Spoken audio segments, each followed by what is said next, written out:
Good morning, students. How are you? Today's topic is need of outsourcing of services or BPO and their types.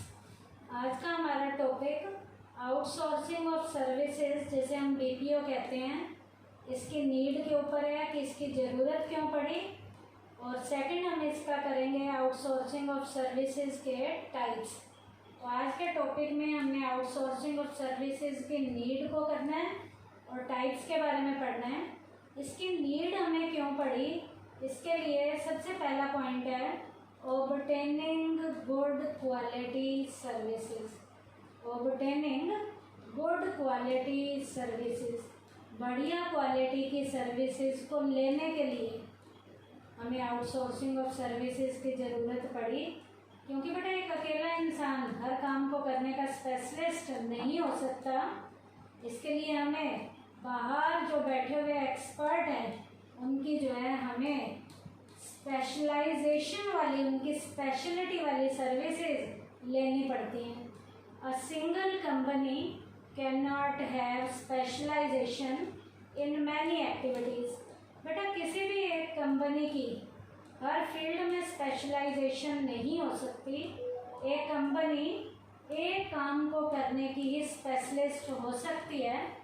If a company attempts to perform all the activities itself, there is every possibility of the quality of services being affected adversely।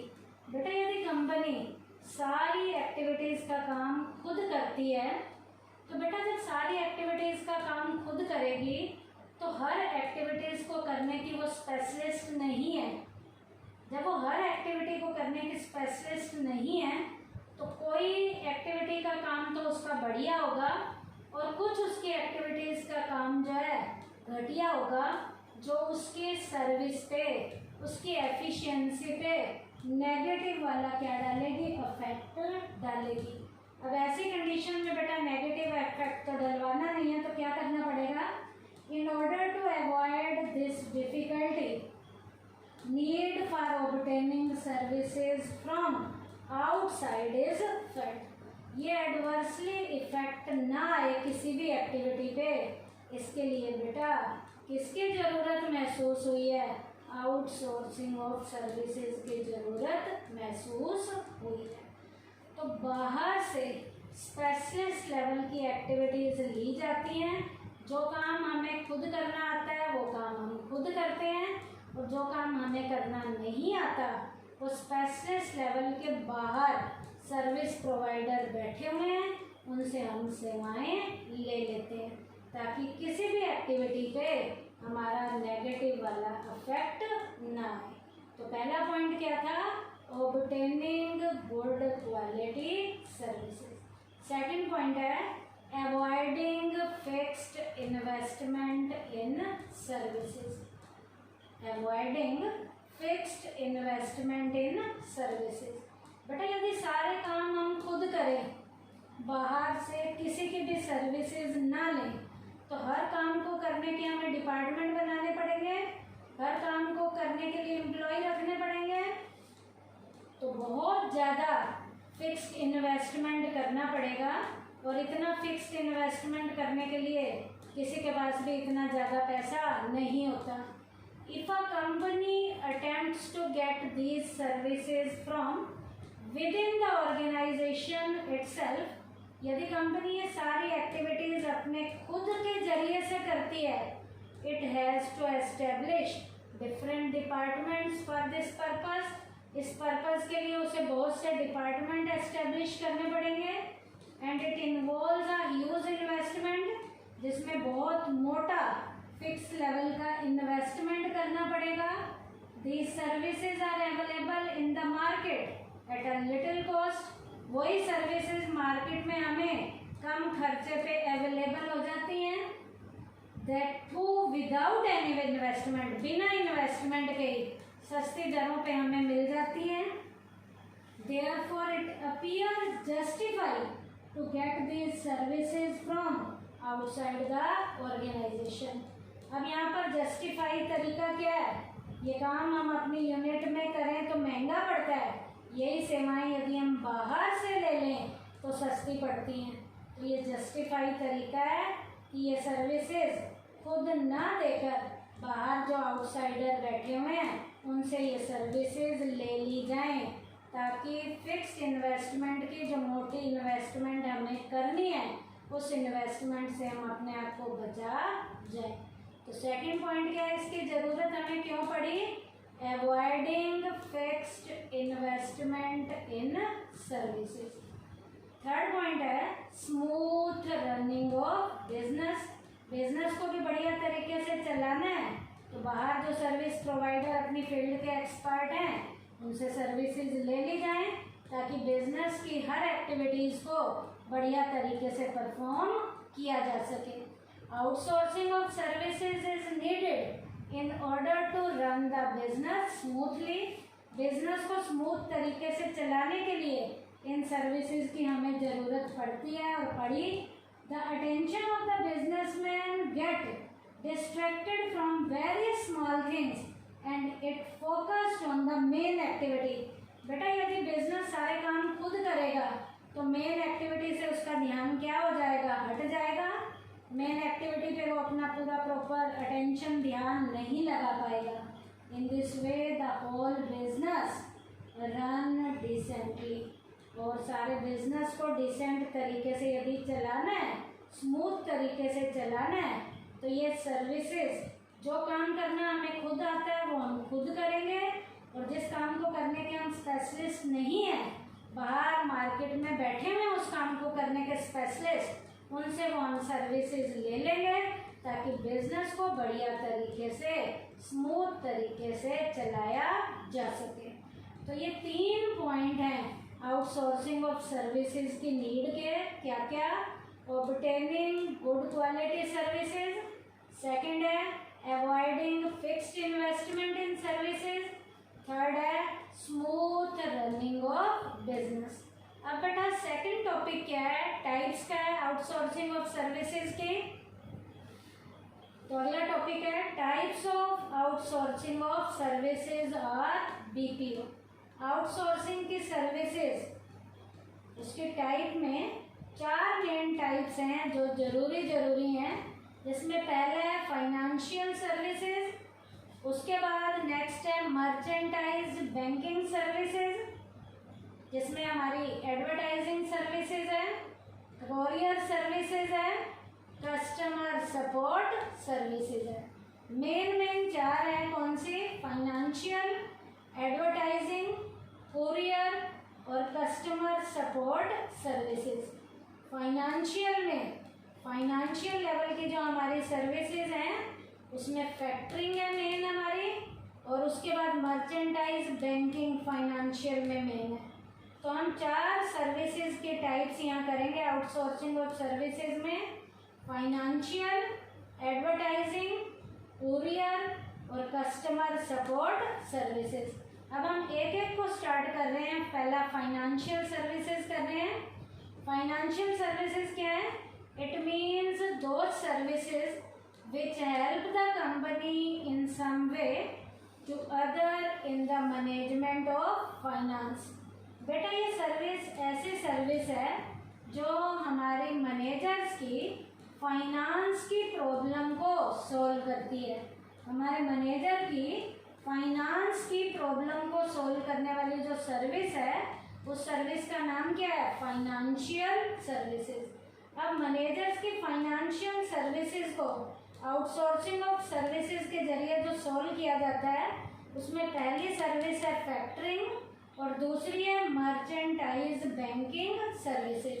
अब बेटा factoring services क्या है? नाम से ही पता चल रहा है कि एडवांस में सेलर्स को यहाँ पर पैसा उधार दे दिया जाता है ताकि उसे ज़्यादा पैसा अपने पास ना रखना पड़े, और बेटा उस उधार के पैसे से ही वो माल बनाए और आगे बनाने के बाद बेचे। तो फैक्टरिंग सर्विसेज क्या है? क्या this is a modern source of finance arrangement.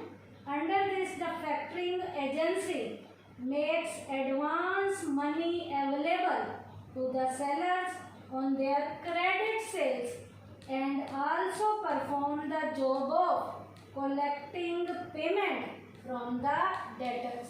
ये फैक्टरिंग सर्विसेज क्या करती है बेटा? सेलर के लिए क्रेडिट सेल के लिए मनी को अवेलेबल कराने का काम करती है।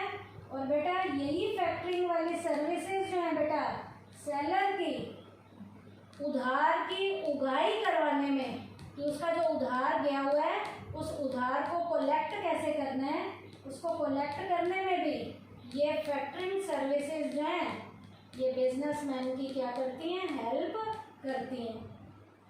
अब बेटा factoring agency get some commission and interest for its services.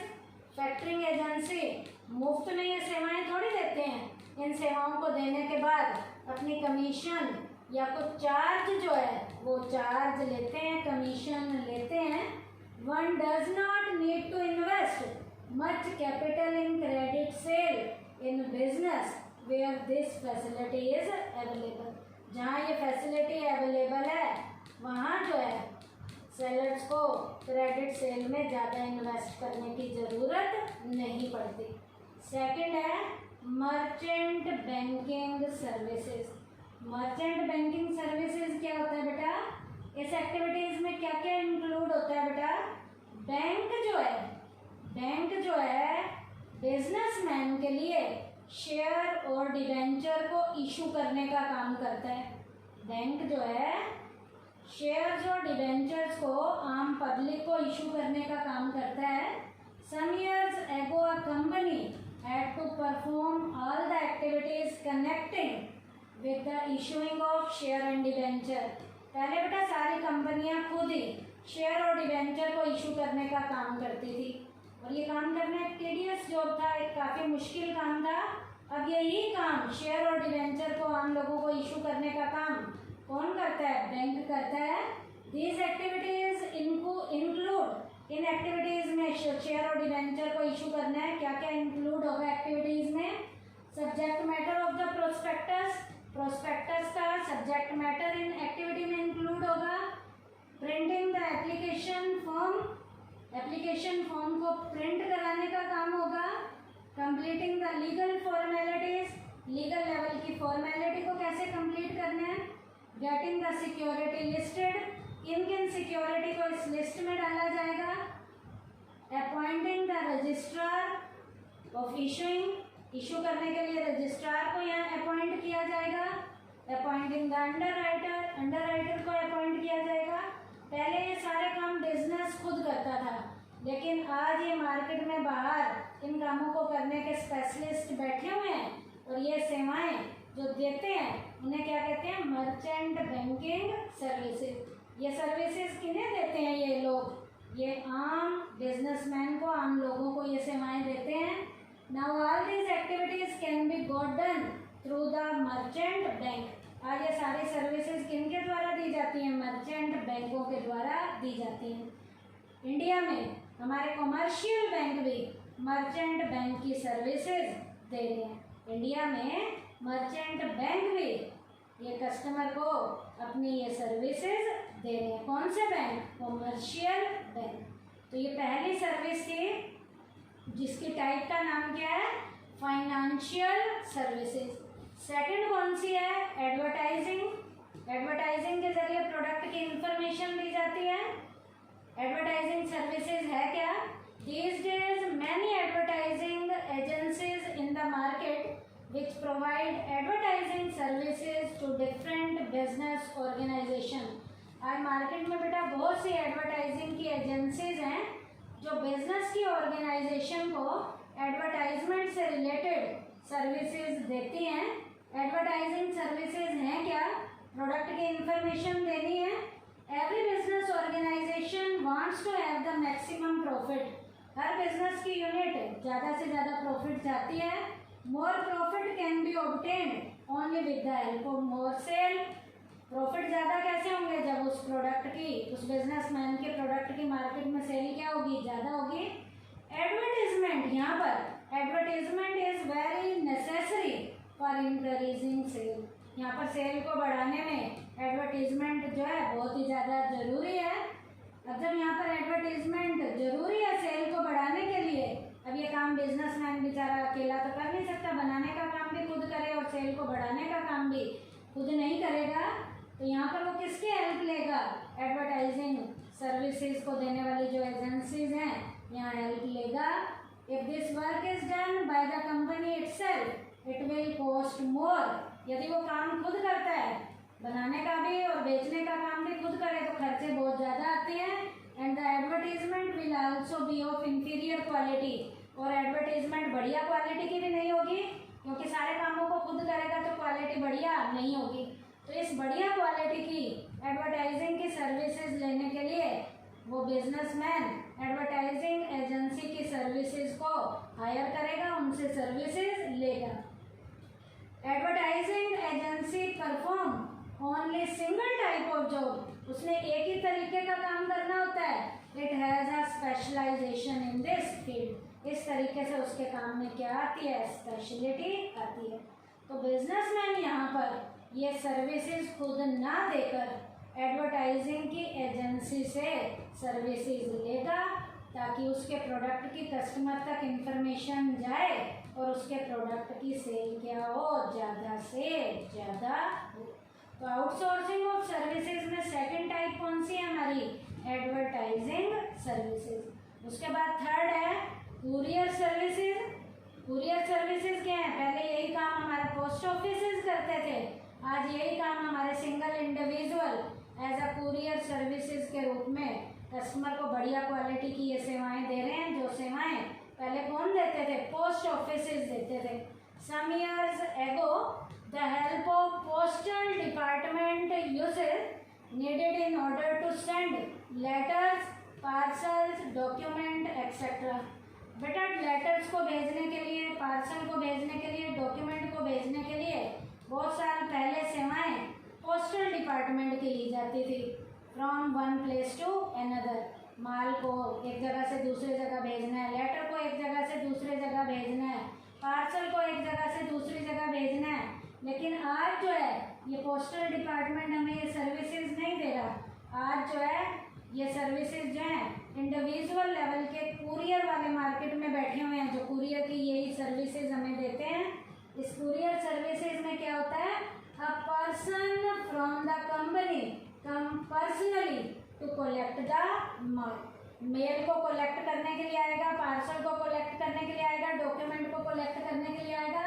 The courier company gives a receipt in token of receiving the mail. Mail को रिसीव करने की वो जो है एक रसीद भी देते हैं, रिसीव सम कमीशन, और इस काम को करने की वो क्या लेते हैं? कमीशन लेते हैं। And after some days hand over the receipt of the mail having been delivered to the addressee, और माल वो जहाँ देकर आए हैं उसकी रसीद भी हमें लाकर देते हैं, जो इस बात का पक्का प्रूफ है कि जहाँ भी हमने लेटर भेजा है वो पूरा प्रॉपर जगह पे पहुँच गया है, पार्सल हमने जो भेजा है वो अपनी जगह पे पहुँच गया है, डॉक्यूमेंट जो हमने जहाँ भेजा है वो अपनी जगह पे पहुँच गया है। पोस्ट ऑफिसेज वाले डिपार्टमेंट ये सर्विसेज हमें बढ़िया क्वालिटी की नहीं देते थे। आज वही सर्विसेज बिजनेस को पोस्ट ऑफिस डिपार्टमेंट के बजाय कुरियर लेवल की सर्विसेज बाहर मार्केट में बैठे हुए हैं, पर्सनल कुरियर की सर्विसेज देने वाले दुकानदार बैठे हुए हैं, वो कस्टमर को और बिजनेसमैन को इस तरीके की सर्विसेज देते हैं, जिससे उनके लेटर, उनके पार्सल्स, उनके डॉक्यूमेंट एक जगह से दूसरी जगह बहुत आसानी से पहुंचाए जाते हैं। तो और वे एक रिसीप्ट भी ला कर देते हैं, जो इस बात का पक्का प्रूफ है कि लेटर, पार्सल और डॉक्यूमेंट जहाँ जाना है वहाँ प्रॉपर तरीके से वो अच्छे से पहुँच भी गए। तो इस सर्विस का नाम क्या है जो आउटसोर्सिंग और सर्विसेज में आती है? इसका नाम है कुरियर सर्विसेज। उसके बाद है कस्टमर सपोर्ट सर्विसेज। कस्टमर को जो आज हद से ज़्यादा सुविधाएं दी जा रही हैं, आफ्टर सेल की सर्विसेज दी जा रही हैं, ये भी सर्विसेज इसमें आउटसोर्सिंग और सर्विसेज में आती हैं। Customer is considered good for the business. आज बिजनेस में बेटा कस्टमर को गॉड मानकर कंसिडर किया जाता है, उसके साथ ट्रीटमेंट किया जाता है। If the customer is happy success is definite. आज यदि कस्टमर खुश है तो बिजनेस को सक्सेस मिलेगी ही मिलेगी। इसके लिए बेटा कस्टमर को बहुत सी सर्विसेज देनी है बिजनेसमैन ने, क्या क्या सर्विसेज देनी है बिजनेसमैन ने कस्टमर को? होम डिलीवरी की सर्विसेज देनी है, आफ्टर सेल की सर्विसेज देनी है। तो ये सर्विसेज बेटा बिजनेसमैन के द्वारा खुद देनी तो पॉसिबल नहीं है। इसके लिए बेटा कस्टमर सपोर्ट की सर्विसेज को देने वाले मार्केट में बैठे हुए हैं। बिजनेसमैन उनकी क्या लेता है? सेवाएं लेता है। In order to achieve these problems of the company many customer support companies have come up in the market. Customer को सपोर्ट देने के लिए बहुत सी कंपनीज आज मार्केट में आई हुई हैं, बैठी हुई हैं, कस्टमर को सर्विसेज देती हैं। These companies undertake to deliver the goods at the house of the customer. Customer के घर तक माल को डिलीवर करने का काम करती हैं। To give after sale services, sale के बाद की भी सर्विसेज देती हैं। Also generally the manufacturer of TV, fridge, washing machine, air conditioners etcetera use this services. इन कंपनीज के जो फ्रिज बनाने वाले मैन्युफैक्चरर हैं, एसी बनाने वाले मैन्युफैक्चरर हैं या टीवी बनाने वाले जो मैन्युफैक्चरर हैं, वो बेटा कस्टमर सपोर्ट की सर्विसेज जो मार्केट में देने वाले बैठे हुए हैं, उनसे कस्टमर को सर्विसेज लेकर देते हैं ताकि कस्टमर उनसे क्या हो? खुश हो और बार बार उनसे सेवाएं लेने के लिए आए और कस्टमर खुश होकर उस दुकानदार से जाए। तो ये सर्विस कौन सी थी? जो कस्टमर को दी जाती हैं। इस सर्विस को कस्टमर सपोर्ट सर्विस का नाम दिया जाता है।